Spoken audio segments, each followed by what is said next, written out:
হাতের লাগেজটা ফ্লোরে রেখে 5 মিনিট যাবৎ কল বাজিয়ে যাচ্ছি, কিন্তু অপর পাশ থেকে কেউ দরজা খুলছে না।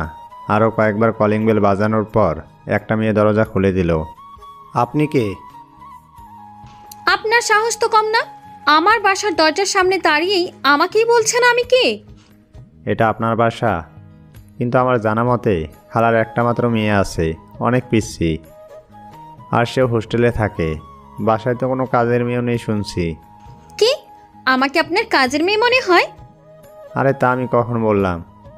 আপনার মতলবটা কি বলেন তো? আর এই বস্তাগুলো কি আপনার? হ্যাঁ আমার, কিন্তু এগুলো তো বস্তা না। আমার মনে হয় আপনার চোখের সমস্যা রয়েছে, যান গিয়ে খালাকে ডাকেন। মেয়েটা দাঁতে দাঁত চেপে দরজা বন্ধ করে চলে গেল। কিছুক্ষণ পর আবার দরজা খুলে গেল। এবার খালা এসেছে। আমি খালাকে সালাম করে বললাম, খালা কেমন আছো? আমি ভালো আছি, তুমি? ভালোই ছিলাম, কিন্তু তোমাদের বাসার কাজের মেয়েটা মুড অফ করে দিছে।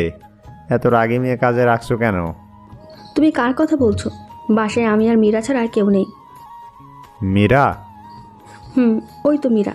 কী রে, তুই দূরে দাঁড়িয়ে কেন? এদিকে আয়। মীরা খালার পাশে দাঁড়িয়ে আমার দিকে রাগী চোখে তাকালো। আমি কিছুটা অস্বস্তি নিয়ে বললাম, আচ্ছা ঠিক আছে, আমার রুমটা দেখিয়ে দাও, অনেক ক্লান্ত লাগছে। মীরা, তুই তোর পাশের রুমটা দেখিয়ে দে। আমি মীরার পিছন পিছন রুমের কাছে গেলাম। কি হলো, দাঁড়িয়ে আছেন কেন? এটা আপনার রুম, ভেতরে যান। লাগেজটা নিয়ে ভিতরে গেলাম। অন্যদিকে মীরা নিজের রুমে গিয়ে রাগে ফুঁসতে লাগলো। ওর ইচ্ছা করছে আমার মাথা ফাটিয়ে দিতে। আমার বাসায় এসে আমাকেই বলে কিনা কাজের লোক, এর প্রতিশোধ নিতেই হবে। আমি ফ্রেশ হয়ে নিচে খেতে গেলাম। আমাকে দেখে মীরা বুদ্ধি করে আমার সামনের চেয়ারে চুইংগাম লাগিয়ে দিল, কিন্তু আমি সেই চেয়ারে না বসে খালা চেয়ারে বসলাম। মীরা দাঁড়িয়ে রইল। খালা মীরাকে দাঁড়িয়ে থাকতে দেখে জোর করে তাকে সামনের চেয়ারে বসালো। কোনো মতে খাবার শেষ করে রুমে গেল। নিজের প্ল্যানে নিজেই ফেসেছে মীরা। জামায় চুইংগাম লেগে গেছে। মীরা জামা চেঞ্জ করে অন্যটা পরে নিল। অনেক জার্নি করার ফলে ক্লান্ত লাগছে। বিছানায় শরীর এলিয়ে দিতেই ঘুমিয়ে পড়লাম। যখন ঘুম ভাঙল তখন রাত 12টা। সন্ধ্যায় ঘুমিয়েছিলাম। একটা খারাপ স্বপ্ন দেখে ঘুম ভেঙে গেল। বিছানা থেকে উঠে দাঁড়াতেই দরজাটা খুলে গেল। ড্রিম লাইটের আলোয় লম্বা ছায়া সামনে এসে পড়ল। মুখ তুলে তাকাতে একটা সাদা কাপড় পরা মেয়েকে দেখতে পেলাম। সে কি ভয়ানক হাসি! চুলগুলো এলোমেলো হয়ে মুখের উপর ছড়ানো। আমি কিছু না দেখার ভান করে বিছানায় বসলাম। সামনে তাকিয়ে বললাম, আচ্ছা আপনি ভূত না পেতনি? ভূত বা পেতনি লম্বা সুরে বলল, আমি আত্মা, এই রুমে থাকি। তুই আমার রুম দখল নিয়েছিস, তোর ঘাড় মটকাবো আমি। তা তো বুঝলাম, কিন্তু আত্মার স্যান্ডেলটা কোন কোম্পানির? কথাটা শুনে পায়ের দিকে তাকালো আত্মাটা, কিন্তু তার পায়ে কোনো স্যান্ডেল নেই।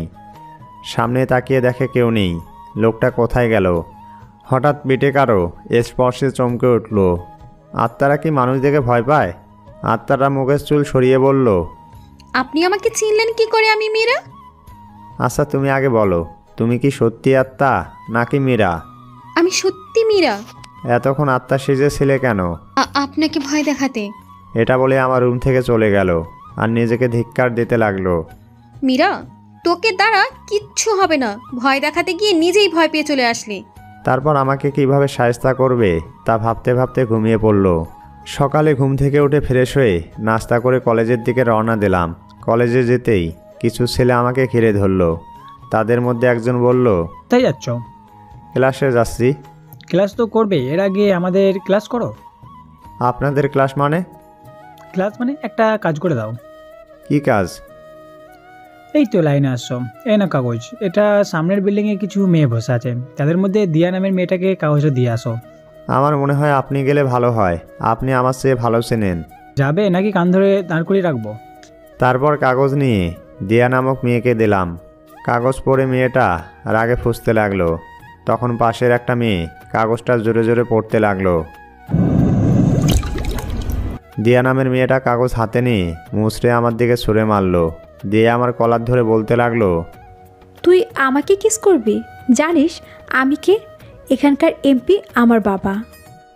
বলে আমাকে ঠাস ঠাস করে চড় মারলো। তোকে যদি আমি আমার সামনে দেখি তাহলে তোকে মেরে রাস্তায় ফেলে রাখবো। এবার আমার রাগ উঠল। আমি ওর মাথার পিছনে হাত দিয়ে কিস করতে লাগলাম। 4 মিনিট পর ছেড়ে দিলাম। তারপর ওকে কথা বলতে না দিয়ে চলে আসলাম। অন্যদিকে দিয়া ঠায় দাঁড়িয়ে রইল। ওর বান্ধবীর ধাক্কায় ওর হুঁশ ফিরল। কি রে দিয়া, এভাবে দাঁড়িয়ে রইলি কেন? না কিছু না। ছেলেটা এটা তোর সাথে কি করলো আর তুই কিছু বললি না?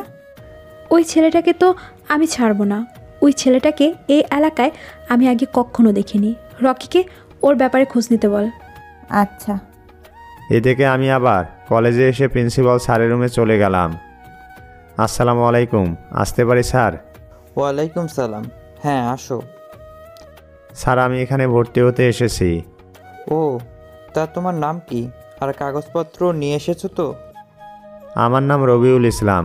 স্যার, এই নিন কাগজ। সব ঠিক আছে। এখানে একটা স্বাক্ষর করো। স্বাক্ষর করলাম। আচ্ছা, এবার তুমি ক্লাসে যাও। স্যার, আমি তো ক্লাস চিনি না। আচ্ছা, আমি পিয়নকে বলছি, তোমার ক্লাস দেখিয়ে দেবে। তারপর পিয়ন আমাকে ক্লাসে নিয়ে আসলো। আমি ক্লাসে একজনকে দেখে মুচকিয়ে হাসলাম। আমি ক্লাস করতে লাগলাম। ক্লাস শেষ হওয়ার পর একটা গাছের নিচে বসলাম। কোনো বন্ধু নাই, একাই বসে আছি। তখনই একটা ছেলে এসে বলতে লাগলো, হাই, আমি সাগর, আমরা এক ক্লাসে পড়ি। আমি রবিউল। তো আমরা আজকে থেকে ফ্রেন্ড। ওকে, তবে তুই করে বলতে হবে। ওকে, তোর নাম্বারটা দে। আচ্ছা নে, 0173843। তারপর সব ক্লাস শেষ করে বাসায় চলে আসলাম। বাসায় এসে ফ্রেশ হলাম। তারপর খালাকে খাবার দিতে বললাম। খালা খাবার দিল, খেতে শুরু করলাম। তারপর খালা বলল, রবিউল, মীরা হোস্টেল থেকে বাসায় আসার পর বাসায় পড়ে না। একজন ভালো প্রাইভেট টিচার পাচ্ছি না। যদি তুমি ওকে পড়াতে তাহলে খুব ভালো হতো। আচ্ছা, আমি পড়াবো, কিন্তু মীরা কি পড়বে? পড়বে। তারপর আমি খাওয়া করে রুমে চলে আসলাম। কিছুক্ষণ পর মীরা রুমে আসলো। এসে বলতে লাগলো, শুনলাম আপনি নাকি আমাকে পড়াবেন।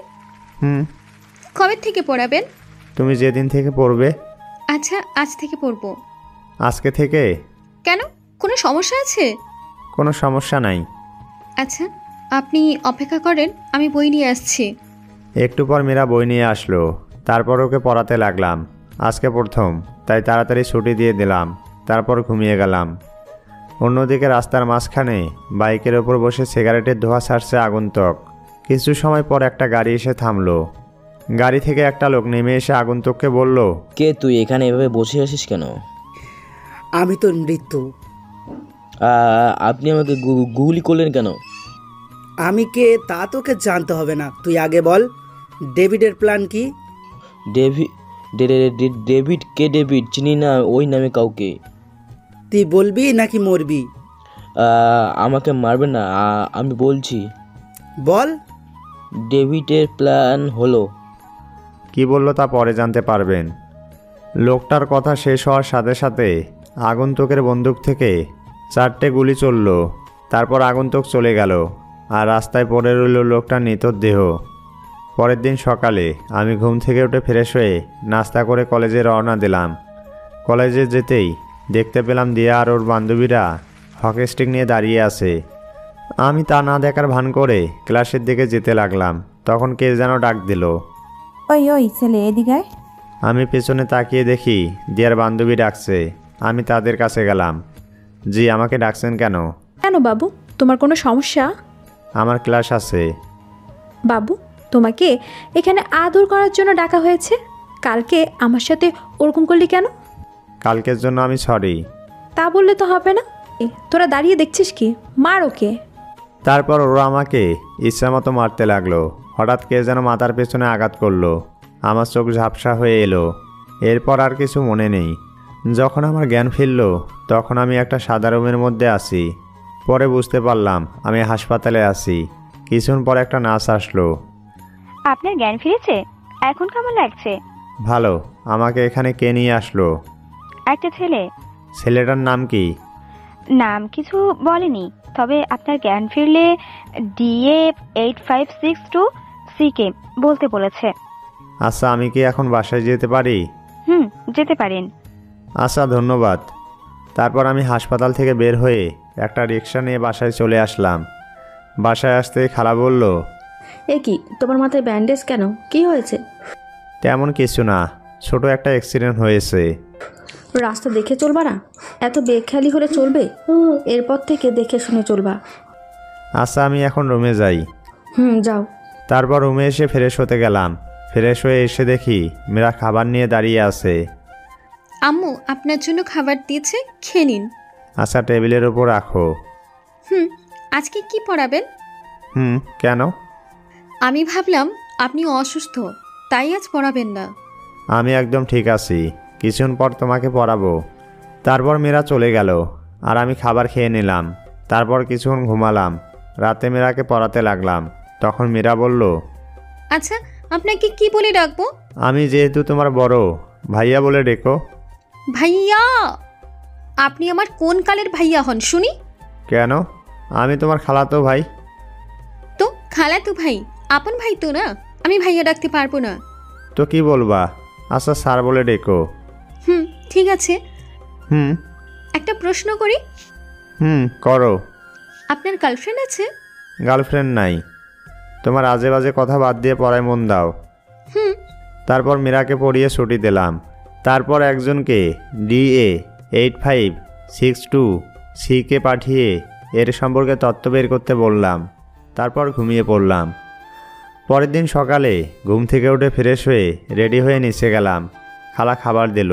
খাওয়ার সময় মীরা বলল, আমাকে আজকে কলেজের সাথে করে নিয়ে যাবেন? আচ্ছা, রেডি হয়ে এসো। তারপর খাওয়া শেষ করে মীরার জন্য ওয়েট করছি। একটু পর সিঁড়ির দিকে তাকিয়ে দেখি মীরা আসছে। ওকে আজ অসম্ভব সুন্দর লাগছে। আমি ওর দিকে হাঁ করে তাকিয়ে রইলাম। মীরা বলল, এই যে হাঁ করে তাকিয়েছেন কেন? না, কিছু না, এবার যাওয়া যাক। তারপর একটা রিক্সা নিয়ে কলেজের দিকে রওনা দিলাম। রিক্সায় মীরা আমার দিকে চেপে বসেছিল। আমি ওর থেকে দূরে বসার চেষ্টা করছিলাম। এভাবে মীরার কলেজ চলে আসলো। মীরাকে নামিয়ে আমার কলেজে চলে আসলাম। কলেজে গিয়ে দেখি দিয়ারা বাইকের ওপর বসে আছে।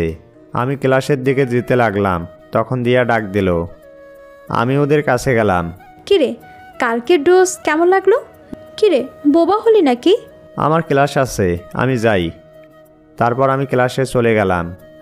তারপর ক্লাস করে ক্যাম্পাসের বাইরে এসে দেখলাম মীরা রিক্সা নিয়ে দাঁড়িয়ে আছে। চলেন একসাথে বাসায় যাই। তারপর বাসায় চলে আসলাম। এভাবে কিছুদিন চলে গেল। সকালে ঘুম থেকে উঠে ফ্রেশ হয়ে নাস্তা করে মীরাকে ওর কলেজে নামিয়ে দিয়ে আমার কলেজে চলে আসলাম। কলেজে গিয়ে দেখলাম দিয়ারা নেই। আমি সোজা ক্লাসে গেলাম। ক্লাসে গিয়ে দেখি সাগর বসে আছে। ওর কাছে যেতেই বলতে লাগলো, কিরে, কেমন আছিস? আলহামদুলিল্লাহ, তুই কেমন আছিস? ভালো। তোকে এত ফোন দিলাম, তুই ফোন রিসিভ করলি না? কখন ফোন দিছিস? ফোন চেক কর। আমি তারপর ফোন চেক করলাম। দেখি অনেকবার ফোন দিছে। সরি রে, ফোন সাইলেন্ট ছিল, বুঝতে পারিনি। এভাবে আমাদের কথা বলতে বলতে স্যার আসলো। আসসালামু আলাইকুম স্যার। ওয়ালাইকুম আসসালাম, বসো সবাই। তারপর স্যার ক্লাস করাতে লাগলো। ক্লাস শেষ করে স্যার চলে গেল। আমি আর সাগর একটা গাছের নিচে বসে আমরা আড্ডা দিচ্ছি।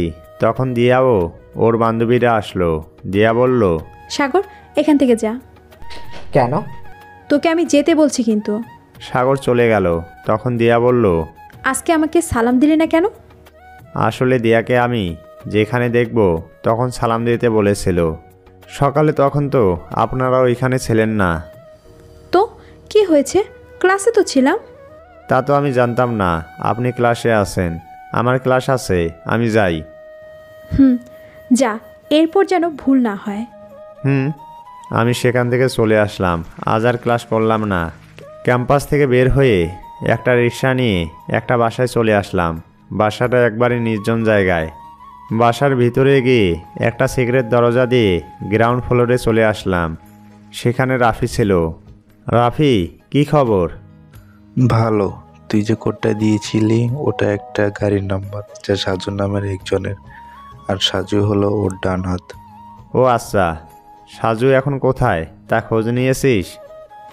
নিয়েছিলাম, কিন্তু পাইনি। তবে ওর ডান হাত রকিকে তুলে নিয়ে আসছি। ভালো করেছিস। ও কোথায়? ওই রুমে আছে, চল। তারপর রাফির সাথে রুমে গেলাম। রকিকে একটা চেয়ারে বেঁধে রেখেছে। আমি রকির সামনে চেয়ারে বসলাম। আমাকে এখানে কেন নিয়ে এসেছিস? তোরা জানিস না আমি কার লোক? চুপ, বল তোর বস এখন কোথায়? জানি না। ভালো করে বলছি, বলে দে। আমি জানি না। রাফি আমার বক্সটা নিয়ে আয়। তারপর রাফি বক্স নিয়ে আসলো। আমি বক্স থেকে বন্দুক প্লাস মরিচের গুঁড়ো বের করলাম। শেষবারের মতো বলছি, বলে দে তোর বস কোথায়? বলবো না। এটা বলার পরেই আমি রকির 2টা আঙ্গুল কেটে ফেললাম। রকি চিৎকার করছে। এবার বল, বল, না হলে আবার। বলছি বস এখন মালয়েশিয়া আছে, কিছুদিন পর দেশে আসবে, এসে এখানে উঠবে। তুই ঠিক বলছিস তো? এবার আমাকে ছেড়ে দিন। তোকে একবারে মুক্ত করে দেব বলে বন্দুক হাতে নিয়ে ওকে 4টা গুলি করলাম। আর রকির নিথর দিয়ে পড়ে রইল। রাফি শোন, তোকে কিছু বলতে হবে না, এর ব্যবস্থা করেছি। আর মালয়েশিয়াতে লোকদের সাজের উপর নজর রাখতে বল। বলে আমি বাসা থেকে বের হয়ে আসলাম। বের হয়ে দেখি সন্ধ্যা হয়ে এসেছে। আমি একটা রিক্সা নিয়ে বাসায় চলে আসলাম। বাসায় আসতে খালা বলল, তুমি আসছো? ও তো মীরা কই? কি, মীরা এখনো বাসায় আসেনি? না, তোমার সাথে প্রত্যেকদিন আসে, আমি ভাবছি তোমার সাথে আসবে, কিন্তু এখনও তো আসছে না। তুমি একটু দেখবে ও কোথায় গেছে? আচ্ছা, আমি দেখছি বলে আমি বাসার বাইরে চলে আসলাম। প্রথমে আমি মীরার কলেজে গেলাম, কিন্তু কলেজ বন্ধ। তারপর মীরাকে আশেপাশে খুঁজতে লাগলাম, কিন্তু কোথাও পেলাম না। হঠাৎ মনে পড়ল ওর বান্ধবীর বাসায় যায়নি তো। একটা রিক্সা নিয়ে মীরার বান্ধবীর বাসায় গেলাম, কিন্তু সেখানেও নেই। মীরাকে খুঁজতে খুঁজতে আমার কলেজের কাছে চলে আসলাম। দূর থেকে দেখতে পেলাম মীরার মতো কেউ দাঁড়িয়ে আছে। তারপর কাছে গিয়ে দেখি মীরা দাঁড়িয়ে আছে। আমি মীরাকে বললাম, এখানে দাঁড়িয়ে আছো কেন? বাসায় না গিয়ে চলো। না, আপনার সাথে যাব না। কেন? আমার ইচ্ছে। ঠিক আছে, কিন্তু এখানে বেশিক্ষণ দাঁড়িয়ে থাকলে কোনো বিপদ হলে আমি কিন্তু কিছু করতে পারবো না। এই বলে একটা রিক্সা ডাক দিলাম। দেখি মীরা চোখ ঘুরিয়ে আমার দিকে তাকিয়ে রিক্সায় উঠল, কিন্তু কিছু অবাধ্য চুল কপালে এসে পড়েছে। সেগুলো সরিয়ে দিচ্ছে মীরা। আমি মীরাকে বললাম, আচ্ছা সরি। মীরা কিছু না বলে আগের মতো চুপচাপ বসে আছে। সরি, তোমাকে রেখে বাসায় যাওয়া আমার ঠিক হয়নি। আমি আপনার কে যে আমার জন্য অপেক্ষা করবেন? মীরার কথায় চুপ হয়ে গেলাম। মীরা রিক্সা থেকে নেমে ভিতরে চলে গেল। খালা কিছু বলার আগে মীরা রুমে চলে গেল। আমি খালাকে বললাম, মীরার কিছু হয়নি, তুমি খাবার দাও, খুব ক্ষুধা লাগছে। তুমি ফ্রেশ হয়ে এসো, আমি খাবার দিচ্ছি। তারপর খাওয়া দাওয়া করে রুমে আসলাম। রাতে অনেকক্ষণ অপেক্ষা করার পরেও মীরা পড়তে এলো না। কিছুক্ষণ পরে খালা বলল, মীরা আজ পড়বে না। হঠাৎ মীরার এমন আচরণ বুঝলাম না। বিছানায় শুয়ে পড়লাম, কিন্তু ঘুম আসছে না। বেশ কিছুক্ষণ পর ছাদের দিকে পা বাড়ালাম। ছাদে গিয়ে দেখি কে যেন দাঁড়িয়ে আছে। কাছে গিয়ে বুঝলাম এটা মীরা। পেছন থেকে বললাম, এত রাতে এখানে কি করছো? হঠাৎ আমার কথা শুনে চমকে উঠল। গালের উপর থেকে নোনা পানি মুছে বলল, কিছু না, এমনি। তোমার কি হয়েছে? বিকাল থেকে মন খারাপ, কেউ কিছু বলেছে? না, কেউ কিছু বলেনি। তাহলে মন খারাপ করে আছো কেন? আপনি বুঝবেন না। না বললে কেমনে বুঝবো? আপনার জন্য আমার মন খারাপ। আমি কিছুটা অবাক হয়ে বললাম, আমার জন্য মানে? বলেছিলাম বুঝবেন না। মীরা, তুমি কি বলতে চাইছো? একটু খোলাসা করে বলো তো। আপনাকে যেদিন প্রথম দেখার পর থেকে আমার সব কিছু পরিবর্তন হয়ে গেছে। সব সময় শুধু আপনার কথা ভাবতে ইচ্ছে করে, সব সময় আপনার পাশেই থাকতে ইচ্ছে করে, আপনার জন্য অপেক্ষা করতে ভালো লাগে। আপনার অবহেলা আমাকে প্রচণ্ড পরিমাণে কষ্ট দেয়। আমার সাথে এমন হচ্ছে কেন জানি না আমি। আমার মনে হয় আপনাকে ছাড়া থাকতে পারি না। আমার দম বন্ধ হয়ে আসে। ইস, এভাবে যদি কেউ আমাকে বলতো।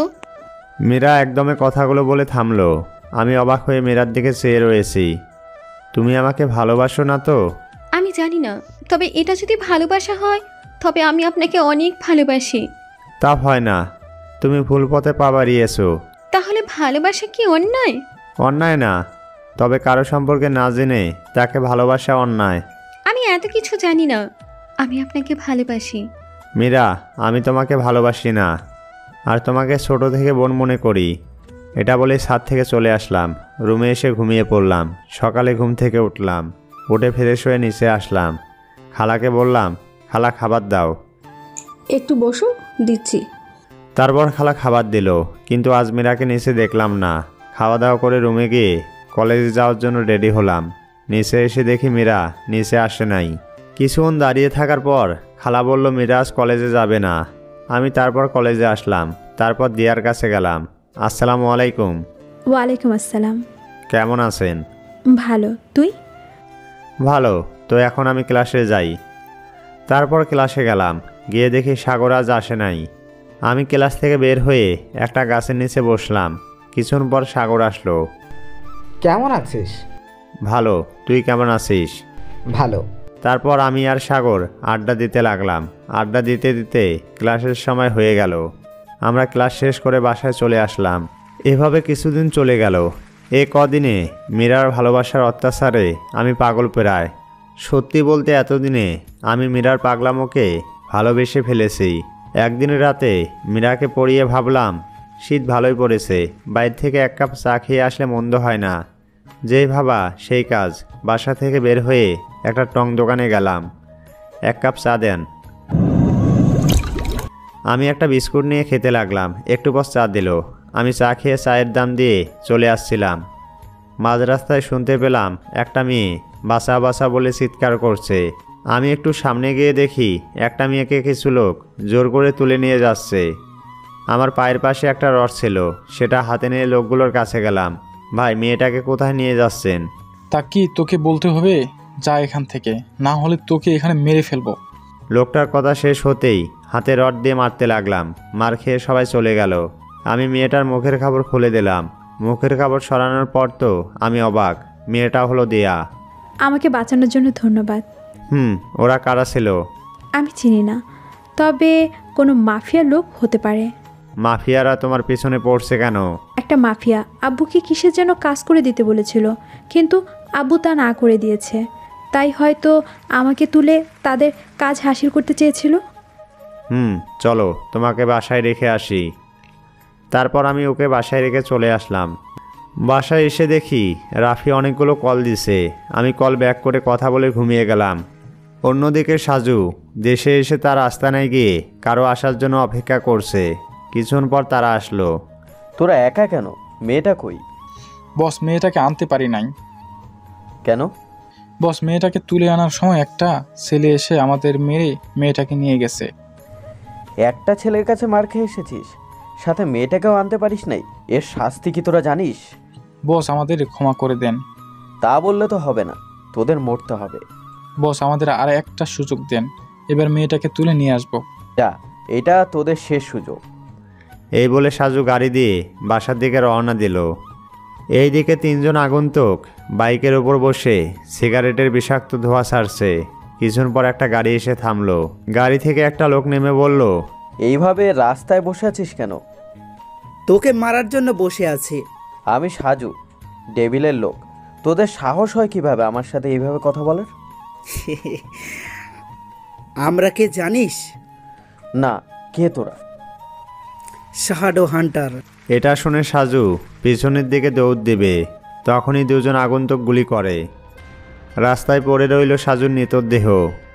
সকালে ঘুম থেকে উঠে নিচে গেলাম, দেখি টিভিতে ব্রেকিং নিউজ হচ্ছে। ব্রেকিং নিউজ, কাল রাতে হত্যা করা হয়েছে মাদক চোরাকালান নারী প্রচারের প্রধান সাজুকে। সবচেয়ে রহস্য হলো লাশটার আশেপাশে মাথার কঙ্কাল রাখা হয়েছে, যা শ্যাডো হান্টার খুন করার পর রাখত। কিন্তু শ্যাডো হান্টার তো অনেক দিন ধরে উধাও। তাহলে কি সে আবার ফিরে এসেছে? এই খুনের খবর আরও পেতে আমাদের সাথেই থাকুন। খবর শুনে আমি মুচকি হাসলাম। অন্যদিকে ডেভিলের কাছে একজন গিয়ে বলল, বস, সাজু ভাইকে হত্যা করা হয়েছে। কি? কেন খুন করেছে? Shadow Hunter. কি, ও আবার এসেছে? বস। ও যেখানে থাক না কেন, ওকে খুঁজে বের করো। আচ্ছা বস। আমি নাস্তা করে কলেজে চলে আসলাম। সাগর আজ তাড়াতাড়ি আসছে মনে হয়। সাগরের কাছে গেলাম। আজ এত তাড়াতাড়ি আসলি যে? এমনি আসলাম তাড়াতাড়ি। এরপর আমরা আড্ডা দিতে লাগলাম। আমাদের আড্ডার মধ্যে দিয়া এসে বলতে লাগলো, কেমন আছো তোমরা? ভালো, আপনি? ভালো। আমি কি এখানে বসতে পারি? বসেন। আমরা কি বন্ধু হতে পারি? কেন বন্ধু হবেন কেন? বন্ধু বানাতে কারণ লাগে নাকি? হুম। এবার বলো, বন্ধু বানাবে? আচ্ছা ঠিক আছে, বন্ধু বানালাম। তারপর কিছুক্ষণ আড্ডা দিয়ে ক্লাসে গেলাম। ক্লাস শেষ করে বাসায় গেলাম, খাওয়া দাওয়া করে একটু ঘোরাঘুরি করলাম। এভাবেই দিনটা চলে গেল। পরের দিন সকালে দেরি করে ঘুম থেকে উঠলাম। সকালের নাস্তা করে রুমে আসলাম। আজ কলেজ বন্ধ, তাই ফোনে গেমস খেলতে লাগলাম। কিছুক্ষণ পর মীরা রুমে এসে বলতে লাগলো, আপনার সাথে কিছু কথা আছে। বলো। আগে ফোন রেখে এখানে দাঁড়ান। দাঁড়াতে হবে কেন? তুমি বলো, আমি শুনছি। যেটা বলছি সেটা করেন। আমি ফোন রেখে মীরার সামনে দাঁড়ালাম। বলো, কি বলবা? আমি যা প্রশ্ন করব তার উত্তর দেবেন। আপনি আমাকে ভালোবাসেন? না। আপনি আমাকে ভালোবাসেন না, তার প্রমাণ কি? মানে কিসের প্রমাণ? এই যে আমাকে ভালোবাসেন না তার প্রমাণ। আমি প্রমাণ দিতে পারবো না। এর মানে আপনি আমাকে ভালোবাসেন না। আচ্ছা, কি প্রমাণ দিতে হবে বলো? তাহলে আমাকে জড়িয়ে ধরেন, তাহলে বুঝবো আপনি আমাকে ভালোবাসেন না। আমি জড়িয়ে ধরতে পারবো না। এর মানে আপনি আমাকে ভালোবাসেন? আচ্ছা, জড়িয়ে ধরছি। তারপর মীরাকে জড়িয়ে ধরার সাথে সাথে মীরা আমার চুল ধরে চারটো ঠ্যাক করে দিল। হঠাৎ কিছু পড়ার শব্দে দুজনের ধ্যান ভাঙলো। আমি পিছনে তাকিয়ে দেখি খালা দাঁড়িয়ে আছে। আমি তো লজ্জায় মাথা তুলতে পারছি না। এসব কবে থেকে চলতেছে? আম্মু চুপ, তোদের যত তাড়াতাড়ি সম্ভব বিয়ে দিতে হবে। বলেই খালা মীরাকে নিয়ে চলে গেল। আমি ওখানে ঠায় দাঁড়িয়ে রয়েছি। তারপর আবার শুয়ে পড়লাম। দেখতে দেখতে বিকাল হয়ে গেল। আমি এখনও শুয়ে আছি। তখন মীরা এসে বলল, আপনি এখানে শুয়ে আছেন কেন? তো কি করব? এখন আমাকে নিয়ে ঘুরতে যাবা। আচ্ছা, রেডি হয়ে আসো। তারপর মীরাকে নিয়ে ঘুরতে গেলাম। ঘুরতে ঘুরতে রাত হয়ে গেল। বাসায় এসে খাওয়া দাওয়া করে ঘুমিয়ে গেলাম। অন্যদিকে বস, শ্যাডো হান্টারের খোঁজ পেয়েছি, কিন্তু ওকে শেষ করা খুব কঠিন। তাহলে ওর উইক পয়েন্ট খুঁজে বের করো। আমাদের ওকে শেষ করতে হবে, না হলে ও আমাদের শেষ করে দেবে। বস, আমি খোঁজ নিচ্ছি। সকালে ঘুম থেকে উঠে ফ্রেশ হয়ে কলেজে গেলাম। আমি আর সাগর কলেজের পুকুর পাড়ে বসে আছি। তখন দিয়া এসে বলল, তোরা এখানে বসে আছিস? আমি তোদের সারা কলেজে খুঁজে বেড়াচ্ছি। কেন? আমার বিয়ে ঠিক হয়েছে। কংগ্রেস। এই নে কাট, তোরা দুজন আসবি কিন্তু। আচ্ছা, যাব। আমি এখন যাই, তোরা শুক্রবার চলে আসবি কিন্তু। আসবো। এভাবে কেটে গেল 4 দিন। দিয়ার বিয়ে। অন্যদিকে ডেভিলের লোক এসে বলল, বস, শ্যাডো হান্টারের সব তথ্য পেয়ে গেছি। কি তথ্য বল? বস, শ্যাডো হান্টারের আসল নাম রবিউল। ওর সবচেয়ে কাছের বন্ধু সাগর আর রাফি। সাগর আর রাফি শ্যাডো হান্টারের হয়ে কাজ করে। বর্তমানে শ্যাডো হান্টার বদলে রাফি আন্ডারওয়ার্ল্ড পরিচালনা করে। আর রবিউল এখন ওর খালার বাসায় থাকে। আর ওর খালাতো বোন মীরার সাথে ওদের বিয়ে ঠিক করা হয়েছে। শ্যাডো হান্টার আমাদের পেছনে পড়লো কেন? বস, আপনি দেশে বোম ব্লাস্ট করার প্ল্যান করেছেন, এর জন্য হয়তো। এটাও জানলো কিভাবে? বস, তা তো জানি না, কিন্তু এখন পর্যন্ত আমাদের সব লোকদের ওরা 3 জন খুন করেছে। ওর কোনো উইকনেস খুঁজে বের করতে পেরেছিস? হ্যাঁ বস। ওর উইকনেস কি? ওর খালা আর ওর হবু স্ত্রী মীরা। তাহলে তো হয়ে গেল। এবার ওদের মারা তো একেবারে সহজ। কিভাবে বস? কাল রাতে তোরা কাজ কর, তাহলে হয়ে যাবে। ওকে বস। আর শোন, আমাদের আরো লোক কালকে বন্দুক সহ আস্তানা থাকতে বলবি। এবার খেলা জমবে। হা হা হা। ওকে বস, সব হয়ে যাবে। এইদিকে আমি সাগর আর রাফিকে ফোন করে নদীর পাড়ে দেখা করতে বললাম। আমি একটা রিক্সা নিয়ে নদীর পাড়ে চলে আসলাম। কিছুক্ষণ পর ওরা আসলো। কেমন আছিস? ভালো। তোরা কেমন আছিস? ভালো। চলো ওইদিকে যাই। তোদের আমি যে জন্য আসতে বলেছি। বল। তোরা ডেভিলের খোঁজ পেয়েছিস? না, আমরা খোঁজ করছি। এবার তোদের একাউকে খুঁজতে হবে না। মানে কাদের সাথে কাজ করব? কেন, শ্যাডো হান্টার গ্যাং সাথে নিয়ে কাজ করবি। তোর মাথা ঠিক আছে? ঠিক আছে। আমি যেটা বলছি সেটা করবি। আচ্ছা শোন, ওদের পুরো আগের মতো হয়ে কাজ করতে বলবি। ডেভিলকে আমার 2 দিনের মধ্যে চাই। কেন, কি হয়েছে এত তাড়াতাড়ি কেন? ডেভিলকে আর সময় দেওয়া যাবে না। আচ্ছা, আমি এখনই কাজে যেতে বলছি ওদের। হুম। আচ্ছা, কালকে তো দিয়ার বিয়ে, যাবি না? যাব তো। রাফি, তুইও আমাদের সাথে যাবি। আমি কেন? তোকে যেতে বলছি যাবি। আচ্ছা। আমার বাসায় আস্তে আস্তে রাত হয়ে গেল। বাসায় এসে খাওয়া দাওয়া করে ঘুমিয়ে পড়লাম। সকালে ঘুম থেকে উঠে বুকের ওপর ভারী কিছু অনুভব করলাম। মীরা আমার বুকের ওপর শুয়ে আছে। ওর মুখটা অনেক মায়াবী লাগছে। আমি ওকে ডাক দিলাম, মীরা, মীরা, এই মীরা, ওঠো। ঘুমাতে দাও তো। মীরা, এই মীরা। কি হয়েছে, ডাকছো কেন? তুমি এখানে কেন? আম্মু তোমাকে ডাকতে বললো, তাই ডাকতে আসছে। তো আমার বুকে ঘুমিয়েছো কেন? আমি কেন ঘুমিয়েছি তা তোমাকে বলতে হবে না, এবার উঠো। মীরা চলে গেল। আমি ফ্রেশ হয়ে নাস্তা করে নিলাম। তারপর মীরাকে বললাম, বিয়েতে যাবে? ও বলল যাবে না। কিছুক্ষণ পর রেডি হয়ে বাসা থেকে বের হলাম। বের হয়ে দেখি সাগর আর রাফি গাড়ি নিয়ে দাঁড়িয়ে আছে। তারপর বিয়ে বাড়িতে পৌঁছে গেলাম। বিয়ে শেষ হতে অনেক রাত হয়ে গেল। তারপর আমি ওদের আমার বাসায় নিয়ে আসলাম। বাসায় এসে দেখি দরজা খোলা। আমরা ভিতরে গিয়ে দেখি খালা পড়ে রয়েছে। আমি দৌড়ে খালার কাছে গেলাম। খালা, খালা, কি হয়েছে? এসব কি করেছে? তখনই আমার মীরার কথা মনে হলো। আমি দৌড়ে উপরে মীরা রুমে গেলাম। গিয়ে দেখি মীরা ফ্লোরে পড়ে আছে আর ওর চারপাশে রক্ত পড়ে রয়েছে। আমি মীরাকে ধরে চিৎকার দিলাম। আমার চিৎকার শুনে ওরা উপরে আসলো। সাগর মীরাকে মেরে ফেলেছে। তুই শান্ত হ, এটা মনে হয় ডেভিলের কাজ। ওই কুত্তার বাচ্চাকে আমি ছাড়বো না। কুত্তার বাচ্চা কই আছে খোঁজ নে।